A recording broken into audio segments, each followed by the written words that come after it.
আল্লাহর এক বান্দা ছিল নামাজে সেজদায়। তখন আল্লাহ রাব্বুল আলামিন তাকে ডাক দিয়ে বলে, বান্দা তুই যতই নামাজ পড়, যতই সেজদা কর, তোর জায়গা জাহান্নাম। এই কথা শুনে বান্দাটি বলল, আলহামদুলিল্লাহ।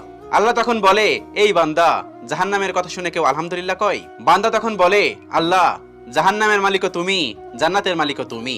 তুমি আল্লাহ খুশি হয়ে যদি আমাকে জাহান্নামও দাও, তাও আমার আপত্তি করার কোনো অধিকার নেই। আল্লাহ তখন বলেন, বান্দা, জাহান্নামে গেলে তুই পুড়ে যাবি, তোর খুব কষ্ট হবে। বান্দা তখন বলতেছে, আল্লাহ, কষ্ট শুধু আমার হবে না, তোমারও হবে। আল্লাহ তখন বলতেছে, বান্দা, তুই পুড়বি জাহান্নামের আগুনে, আমার কষ্ট হবে কেন? বান্দা তখন বলে, আল্লাহ, কোনো মায়ের কোল থেকে যদি কোনো বাচ্চা পানিতে পড়ে যায়, তাহলে কোনো মাই দূরে দাঁড়িয়ে থাকতে পারে না, দৌড়ে গিয়ে বাচ্চাকে কোলে নেয়। আমার বিশ্বাস ওই মায়ের চেয়ে কোটি কোটি গুণ দয়া তোমার বেশি। আমাকে জাহান্নাম দিলে তুমিও আল্লাহ শান্তি পাবে না। আল্লাহ তখন বলে, বান্দা, এই দলিল তুই কই পাইলি? বান্দা তখন বলে, আল্লাহ, আমাদের জাতির পিতা ইব্রাহিম আলাইহিস সালাম তোমার প্রেম মুখে নিয়ে যখন নমরুদের আগুনে পড়ে গেল, তার আগেই তুমি বলে দিলে